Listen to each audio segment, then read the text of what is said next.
Oi, gente, meu nome é Tchelle Rodrigues, eu faço licenciatura em História na Uninter e esse é meu curso de extensão universitária. É um curso de preparação para o Enem, né, com 6 aulas, cada aula com um assunto diferente sobre história do Brasil, né? Então, vai começar a partir da América Portuguesa, né, lá do Brasil colonial, e vai até a Era Vargas. Vão ser Cada dia vou disponibilizar 2 aulas aqui no YouTube, em ordem cronológica também, ok? Então essa é a primeira aula, sejam bem-vindos.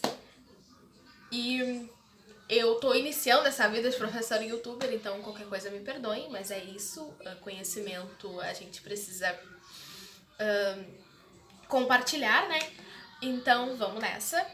Como eu disse, essa é a primeira aula, vamos começar falando sobre a América Portuguesa ou Brasil colonial. Mas para efetivamente começarmos nesse assunto, precisamos dar alguns passos atrás para entender um pouco sobre esse pioneirismo português. Então a gente precisa entender um pouquinho sobre as expansões marítimas, né? As expansões marítimas começaram no final do século XIV e início do século XV, com o declínio do sistema feudal, né, e início do mercantilismo, a essa troca de sistema econômico. Com esse declínio do feudalismo, começam a surgir as primeiras cidades. Né? Surgindo essas primeiras cidades, também surge uma burguesia, e lembrando que no século XV começa os ideais racionalistas, né, em que o homem começa a ser o centro de tudo, entrando em choque com a Igreja Católica, que perde cada vez mais fiéis. Então, essa dominância da Igreja Católica começa a entrar em xeque e ela começa a financiar também qualquer outro projeto que permita que ela angarie fiéis em outros lugares. Então, tendo essas características, né, o surgimento de uma nova burguesia, a troca de sistema econômico para o mercantilismo e também a intenção da Igreja Católica de querer novos fiéis, de conseguir novos fiéis, ok? Então agora a gente vai pro pioneirismo português, né? Portugal foi o primeiro estado centralizado na Europa, ainda no século XIII, quando eles expulsaram os mouros dos seus territórios, das suas terras, se centralizou politicamente, né, o primeiro estado absolutista. Então essa centralização política também permitiu uma centralização econômica e uma estabilidade. Então essa estabilidade fez um estado-nação forte, que permitiu eles se lançarem ao mar em novos projetos. Então, essa estabilidade e o pioneirismo, né, em se centralizar politicamente, juntando todas essas características, permite Portugal de fazer essas novas rotas em busca de um novo caminho para o comércio, principalmente para as Índias.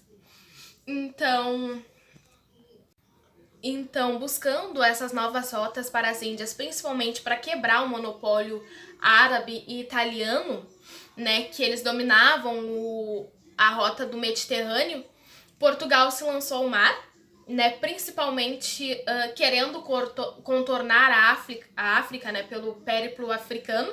Então, eles, em 1415, eles começam esse périplo conquistando Ceuta. Ceuta é uma conquista armada no litoral da África, e é a única cidade que eles conquistam dessa forma, porque as outras cidades são conquistadas através de trocas comerciais, e Portugal instala feitorias nesse litoral.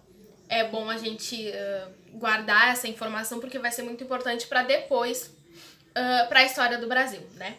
Então, eles conseguem fazer esse périplo africano, né? Conseguem contornar a África para chegar até a Índia, vai de 1415 até 1498, quando Vasco da Gama termina esse contorno e chega às Índias. Nessas viagens, né, eles precisam fazer uma certa barrigada nesse litoral, porque tem uma parte do mar que é muito calma, então eles precisam contornar. Há teorias de que Pedro Álvares Cabral e Portugal tinham uma ideia de que mais pro outro lado do mapa, né, havia terras por causa do fluxo migratório das aves que eles viam e tal quando faziam essa barrigada. Mas é uma teoria que a historiografia ainda está se aprofundando. Mas em 1500, né, em 9 de março de 1500, Pedro Álvares Cabral sai de Portugal, do litoral português, a caminho das Índias, mas nesse percurso ele acaba encontrando novas terras, né, as suas 10 naus e 3 caravelas, e em 21 de abril é o primeiro registro dessa nova terra feito pelo Pero Vaz de Caminha, né? Ele escreve Terra Nova, que ora se achou. Então, a armada de Pedro Álvares chega aqui no Brasil e eu recomendo também que vocês pesquisem os escritos do Pero Vaz de Caminha, que é o olhar dele, o olhar de um europeu tendo contato com um indígena, né? Esse choque de cultura. Então, também dá para analisar esse olhar europeu, um sentimento de superioridade, né? Que ele descreve em relação às outras culturas. Então, em 1500, a armada chega aqui, mas não é de fato uma colonização. Eles não começam a colonização quando chegam. Esse período de pré-colônia, né, vai de 1500 até 1532. Então, nesses 32 anos, Portugal não olha efetivamente para cá. Eles estão principalmente preocupados com as Índias, com as rotas para as Índias, que é o principal produto econômico português. Mas eles, para proteger esse território, eles também não queriam perder isso, né? Então eles fazem feitorias aqui também, assim como fizeram na África, né? E trocam e descobrem, né, o pau-brasil, né? Assistindo os índios, vendo como é que era a relação deles com a terra, eles descobrem o pau-brasil, esse primeiro produto comercial que Portugal tira do Brasil. Então eles começam esse extrativismo dessa árvore, né? Mas lembrando que a cultura indígena é de subsistência, então eles usam a natureza e tal apenas para sua existência. Eles não fazem tudo em larga escala. Não é culturalmente esse trabalho indígena como o europeu. Então, quando eles tentam impor aos indígenas esse trabalho em larga escala, esse extrativismo em larga escala, há uma profunda resistência, né? Tem início também a escravização indígena nesse período, mas com grandes dificuldades.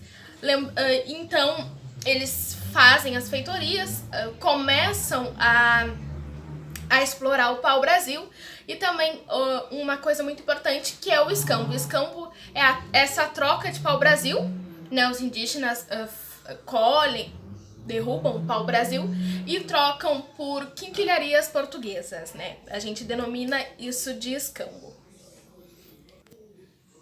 Então, esse sistema vai até 1532, quando ocorre um declínio do comércio português com as especiarias, né?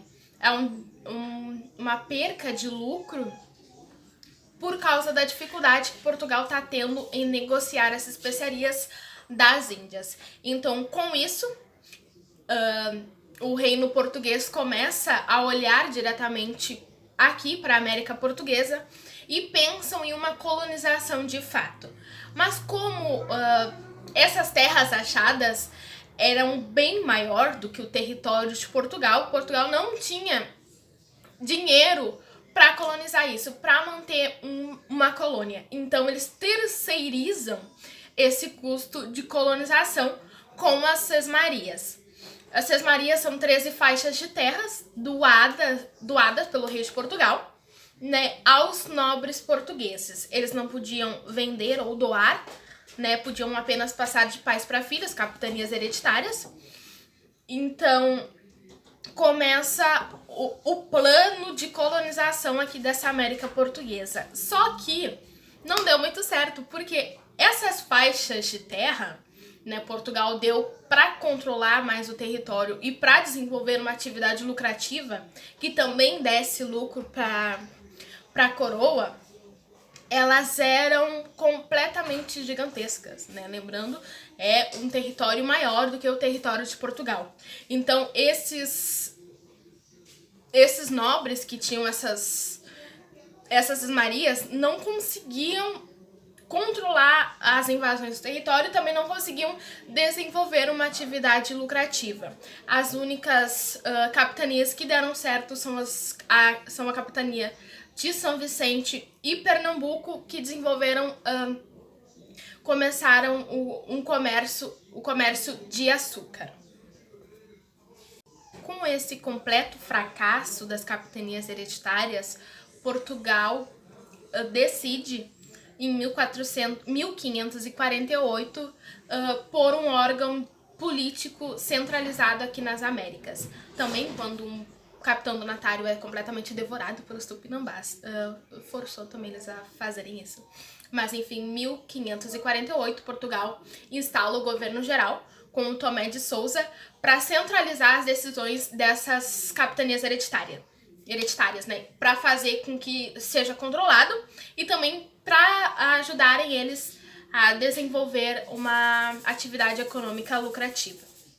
Então, Tomé de Sousa é o primeiro governador geral, né? Faz de Salvador a primeira capital da colônia e proíbe a escravização indígena.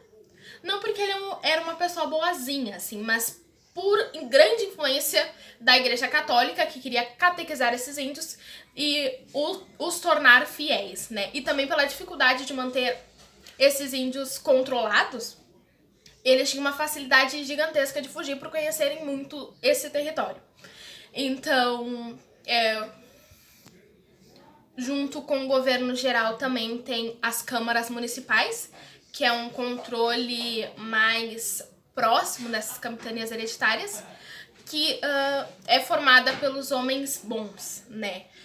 São europeus, brancos, sem nenhum envolvimento com indígenas, né? Lembrando que nisso há um desenvolvimento econômico nessas capitanias de açúcar, né? Por que o açúcar?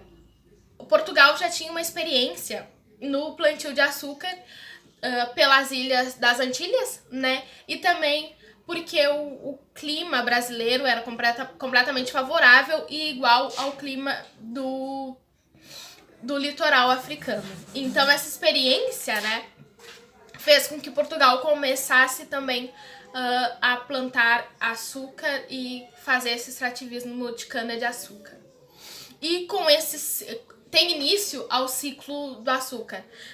Esse ciclo, né, que depois é substituído, mas não acaba, é importantíssimo porque foi graças a ele que Portugal conseguiu efetivamente colonizar aqui a América.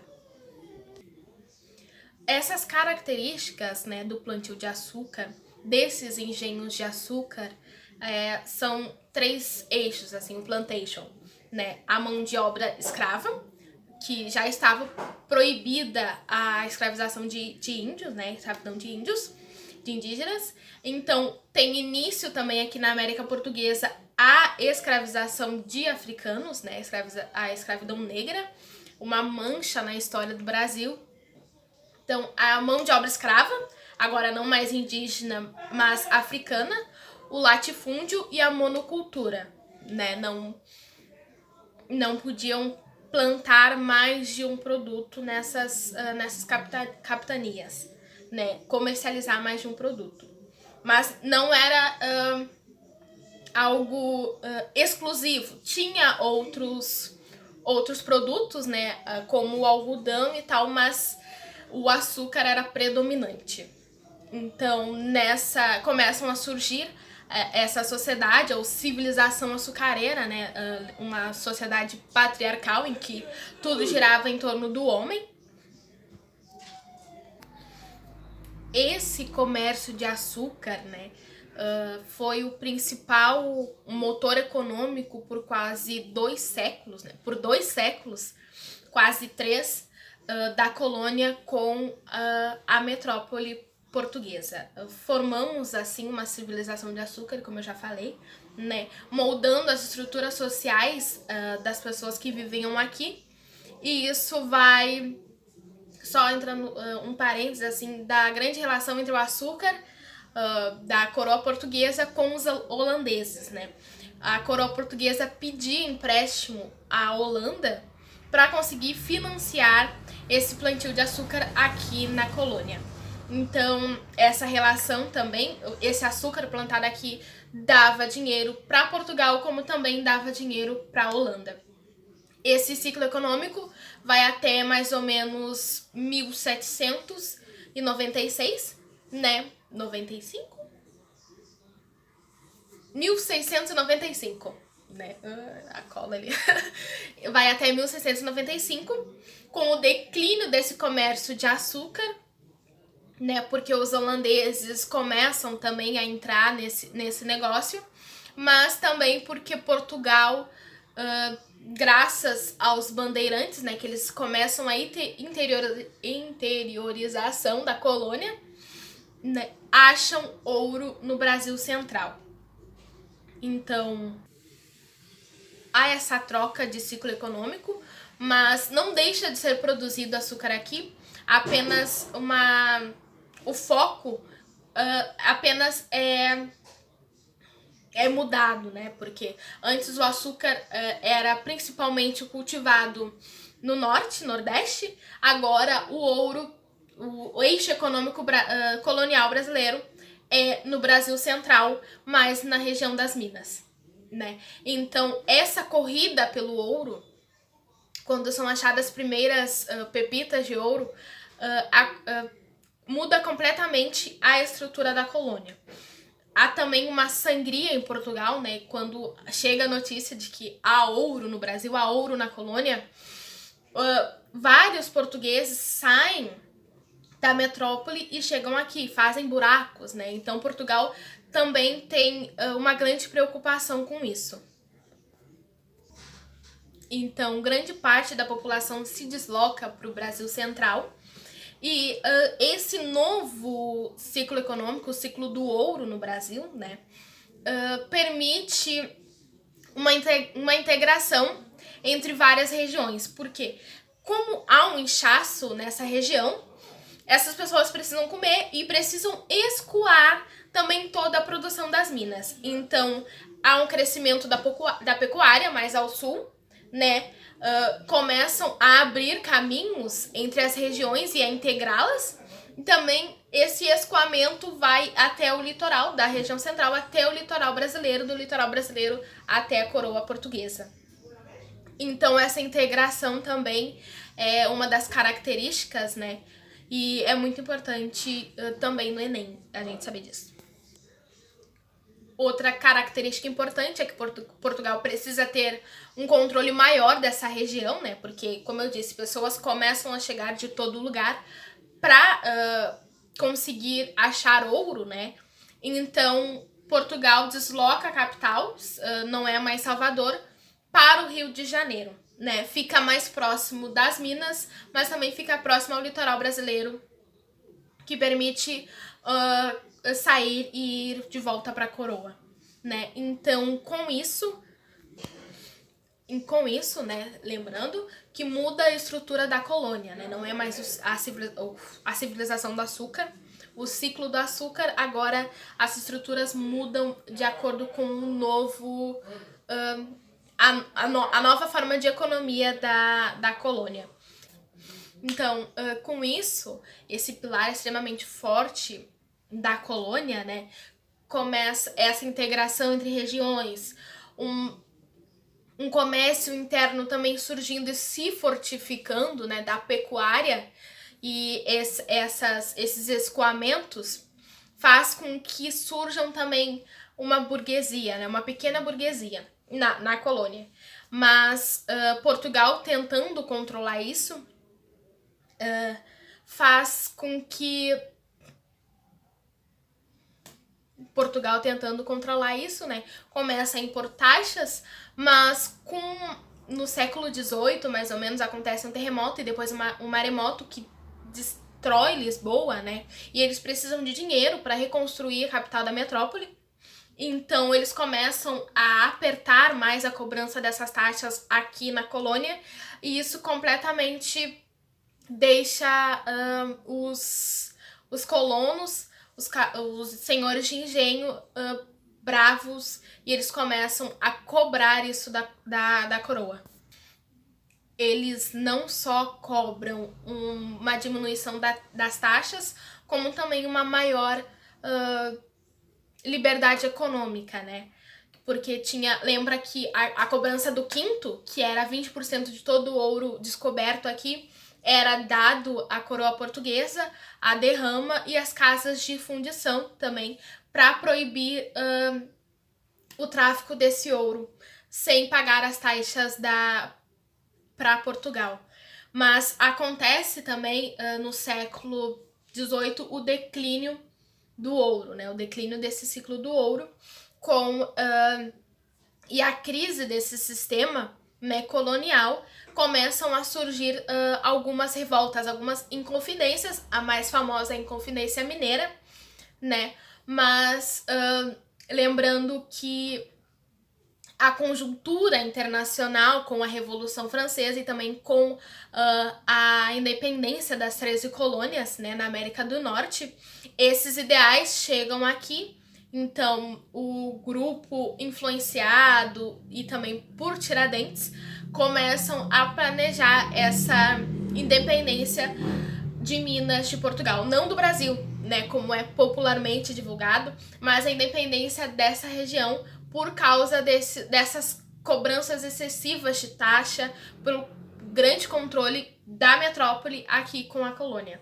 Então, Tiradentes e essa inconfidência toda não chega a acontecer, né? Porque Joaquim Silvério dos Reis conta para a coroa esse plano, né? Para ter as suas dívidas perdoadas. Então, essa inconfidência, lembrando, com ideais iluministas, é completamente acabada, né? A coroa intervém, condena todos à forca, exceto o Tiradentes.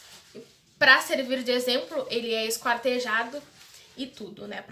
Para que ninguém ouse a fazer a mesma coisa que ele fez.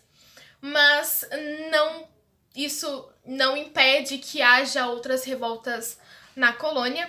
Também tem a Inconfidência Baiana, que acontece em Salvador.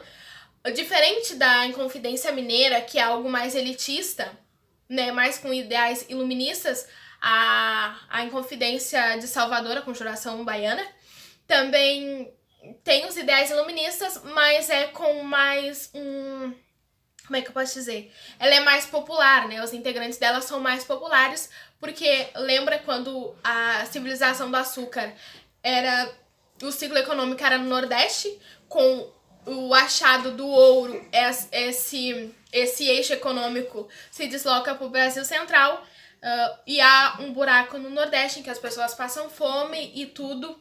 Então, esse caráter mais popular faz com que a repressão da coroa com a Conjuração Baiana seja mais forte, né? Então todos são condenados à forca. E esse já é um indício de que a colônia ela começa a se levantar, né? Ela começa a se estruturar contra a coroa. Mas a independência brasileira começa a ter início quando a família imperial, a coroa portuguesa, vem para cá, né? A transmigração da coroa portuguesa para o Brasil. E isso é cena dos próximos vídeos. Então, a gente já falou dos ciclos econômicos, né? O pau-brasil de 1500 até 1532, depois o ciclo do açúcar, e após o ciclo do açúcar, o ciclo do ouro, né? As atividades econômicas da colônia. Lembrando que essas atividades não eram exclusivas, né? Em paralelo com o ciclo do açúcar também tinha o plantio de algodão, e com o ciclo do ouro também foi desenvolvido a pecuária aqui no Brasil, mais ao sul, para alimentar, né, para permitir essa exploração do ouro no Brasil Central. Então, essas atividades elas não eram exclusivas, elas eram apenas predominantes, né, nesse sistema colonial econômico. Agora a gente vai falar sobre a estrutura social da colônia, né, que é formada também com a ajuda desses ciclos econômicos, a civilização do açúcar, como eu já falei, né? Mas a gente vai focar agora nos indígenas, nos africanos e nas mulheres, né? Que faz com que que formam essa estrutura, mas que por muito tempo a história deles fossem renegadas e contadas a partir de um olhar europeu, né? Os indígenas, a gente precisa desmistificar a ideia de que eles aceitaram passivamente o domínio português, né? Aceitaram passivamente essa colonização e que trocavam um produto valiosíssimo, que era o pau-brasil, por espelhinhos, né? A gente precisa acabar com essa narrativa de que eles eram bobos e por isso, se eles tivessem lutado, não aconteceria a colonização. Mas eles lutaram.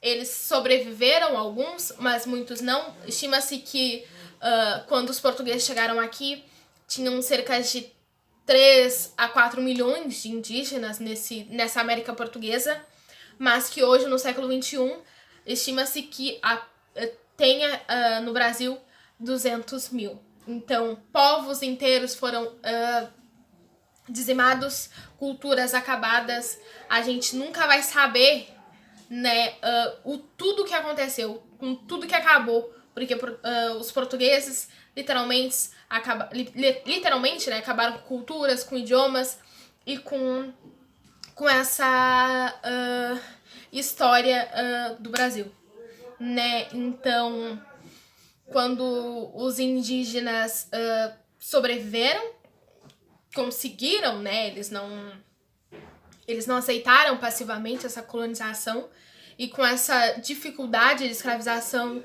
dos indígenas, Portugal decidiu, com Tomé de Souza no governo geral, e também por causa da influência da Igreja Católica, porque eles queriam catequizar esses índios, os transformar em fiéis, né?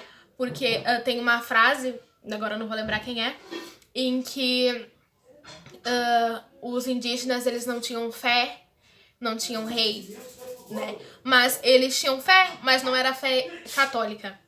Eles tinham rei, mas não era uma estrutura igual à monarquia, né? Eles tinham a sua organização política também nas aldeias, mas que ela não era inferior à estrutura política de Portugal, ela apenas era diferente, mas esse olhar português era limitado a esse ponto em que eles não conseguiam enxergar o diferente, eles apenas enxergavam essa organização inferior a eles e queriam sobrepor essa cultura europeia, né? Então, com isso, houve um extermínio dos indígenas aqui na América e essa sobreposição da cultura portuguesa, né, essa cultura europeia.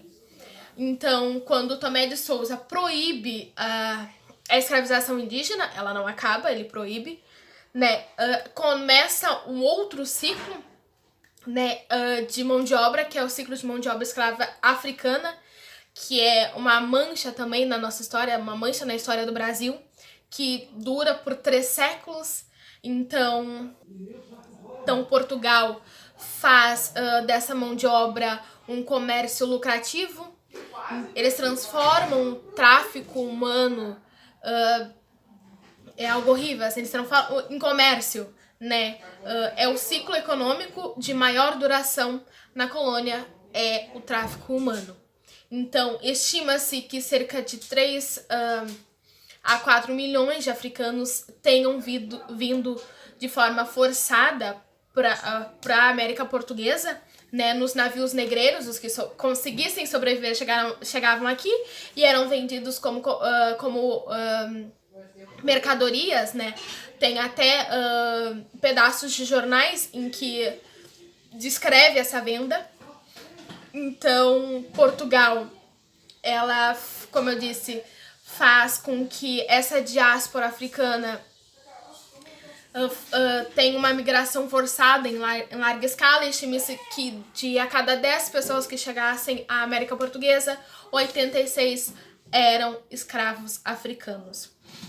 E para conseguir essa colonização, para conseguir essa escravização, diferente do que fizeram com os indígenas, eles separavam pessoas da mesma cultura, os mesmos povos, então eles se separavam, colocavam pessoas que falavam idiomas diferentes, para eles não conseguissem se reunir e assim fizessem um levante, uma revolta, né? Então, eles proibiram qualquer tipo de manifestação, né, desses africanos, qualquer tipo de manifestação cultural, de fé, de cultura, né? Eles acabavam com isso. Eles tiravam a pátria, tentavam tirar o sentimento de pátria dos africanos, e eles escravizaram todo tipo de pessoas, assim, né, mais de africanos, né? Eram reis, rainhas, de qualquer status, chegavam aqui no Brasil.